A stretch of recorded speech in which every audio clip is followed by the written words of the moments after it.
I think your comments about, Elon, let's say, as a globalist force that isn't exactly akin to the previous globalist force is like, well, maybe we've tried to distinguish this technically in our discussions at ARC. Okay, so here's some principles. You tell me what you think about them.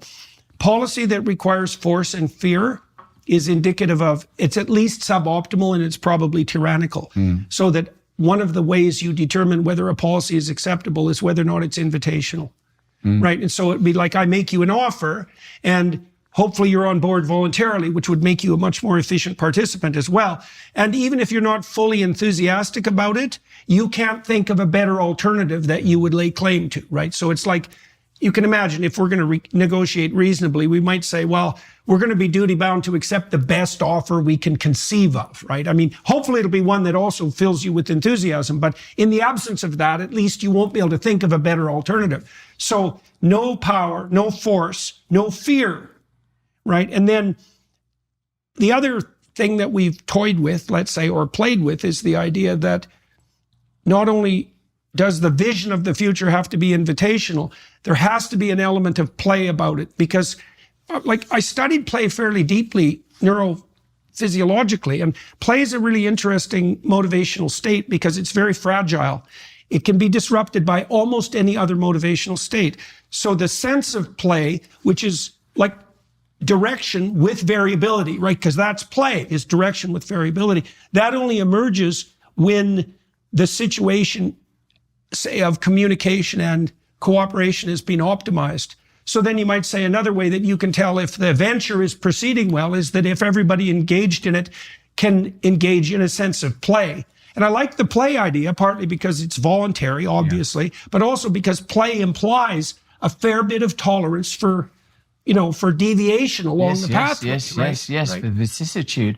Now, I'm assuming that your experience as a clinical psychologist must be primarily interpersonal, although you will ultimately be dealing with large data sets. But the reason I'm fascinated that you bring up play so early in our conversation is because when precisely looking at the posts of Elon Musk and Trump, with Trump saying, make Canada the 51st state, or we're going to reach all the way down to Panama, or we're having Greenland, or Elon Musk's sort of puckish pugnaciousness in dealing with his detractors on his own platform doesn't have that kind of haughtiness and piety that we remember, that kind of Pharisee-like certainty of the materialist, rationalist, neoliberal oligarchs who appear now to be being displaced.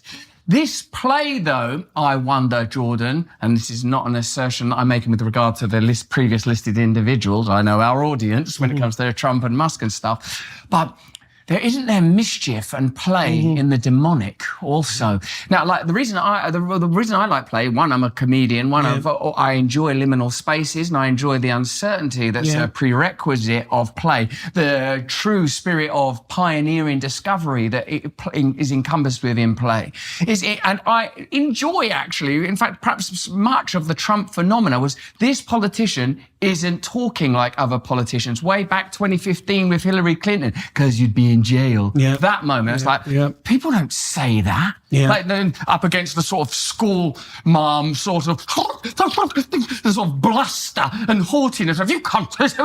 Like, that sort of the English have bequeathed to the world abundantly, that kind of sort of Victorian certainty. Glance thee not at the piano leg in case you feel a tumescent stirring in the loins. Total lack of joy and play. Now, isn't it interesting to see that tool of play wielded now by the truly powerful, by Trump and Musk? It'll be interesting because, their detractors continue. Like, you might see a late night talk show host saying, see, I told you, they're going to take over Canada.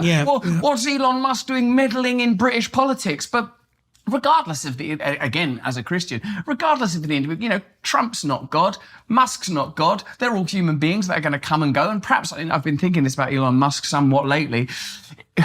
Is there a point where order of magnitude alters essence, i.e., is not Musk just a reiteration of Murdoch? Because, Tony Blair used to kowtow, bend the knee, go on holiday to ensure that Murdoch would support his new Labour movement. It was understood that Thatcher required Murdoch. It was understood that if Murdoch unleashed an ocean of ink against an opposition party, the government would remain in power.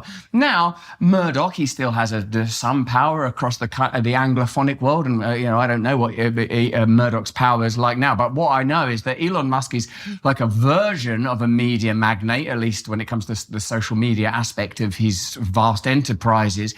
But when it becomes not a 20-minute perusal of some rag, but an ever-present mirror reflecting back an ongoing conversation, the ability to maneuver and censor that, as well as the manner in which he's conducting that conversation, again, not the sort of what would appear to be, and perhaps I'm being naive, the economically led kind of, I imagine, Dow Jones watching sort of traditional entrenched mentality of digger, for that was the nickname, wasn't it, of Murdoch. You now see this sort of, perhaps again it's the technology that leads, because the technology now, diffuse cybernetics, instantaneous systems taking place in the present. Because our systems for understanding God were mechanical in the industrial age. They were agricultural at the advent of that significant seismic shift in our kind's Weltanschauung. So now that we have this instantaneous, omnipresent potentiality,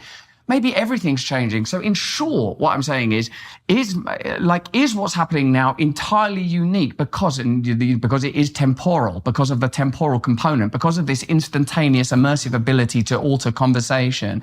Maybe it no longer is even paradigmatically the same, Jordan. I just did an interview with Pierre Poilievre, who's going to be the next Prime Minister of Canada in all likelihood, and he chose to speak with me in depth instead of talking to the legacy media, let's say. And it was actually rather comical from my perspective, because all the legacy media outlets in Canada had to play catch up, which I contemplated with some degree of, inappropriate satisfaction. But there's something, so we had to talk about that, because Poilievre had expressed some doubts about his performance in the discussion. He said there were many topics he didn't get to. And so we talked about that. And I said, well, the long form podcast format can't be manipulated a priori successfully, because if you come to the podcast with a set of talking points and you stick to your script, you're going to get, first of all, no one will watch you. And I've seen this with political figures. This isn't a guess. I know this is the case. No one will watch you and all the comments will be negative. You have to come there knowing where you stand, but ready to follow the thread of the conversation wherever it goes. And to do that, you have to sacrifice the pre-planning. Did you know that multiple companies are keeping a living profile of everything that you do online? These data brokers are making billions selling your private information to big tech companies, advertisers, and even our own government. It's concerning just how many people have given up on their privacy rights, but now you can take back control of yours by using ExpressVPN. ExpressVPN reroutes all your internet activity through encrypted servers, meaning no one can see or track what you do online. It hides your IP address so data brokers can't build a profile on you, and you can browse the internet as if you're in any of 105 different countries. Both our hosts and production teams here at the Daily Wire use ExpressVPN to reroute all their activity through secure, encrypted servers and hide their IP addresses. That means no one can track them or build profiles on their behavior. ExpressVPN is also incredibly user-friendly. One tap to connect and it works across all devices, your phone, tablet, TV, desktop, protecting up to 8 devices at the same time. Your entire family can stay protected without any hassle. And right now you can get an extra 4 months free when you use our special link. Go to expressvpn.com/Jordan and get 4 extra months of ExpressVPN. That's expressvpn.com/Jordan today. Okay, so then we might look into that more deeply and we might say, well, now that video is predominating, let's say, over the written word, that means that might mean the reemergence of something like spontaneity over propaganda. Like, that could be the case, because the new media forms do prioritize spontaneity instead of preparation. Now, you can see that as a technological shift. Back when bandwidth was staggeringly expensive and every second on broadcast media cost a fortune, you could imagine that risk minimization was the name of the game and that every second had to be controlled. But that restriction is no longer present, even at all. And so what that might mean, and that's what you're referring to, is that an entirely new form of political discourse might emerge, and that people who are capable of generating a certain degree of perspicacity and wisdom spontaneously are going to be prioritized over those who have a bent towards incentivized or instrumental manipulation. I mean, Polyev could do that, right? He had a conversation with me. He got no questions ahead of time, none. And he was willing to go along with that. But it is really a completely different way of. Now, we've been talking to Democrats too, trying to get them on the podcast circuit. And the resistance so far has been the utter inability and unwillingness of people on the Democrat side to forego their pre-planned agenda with regards to a conversation.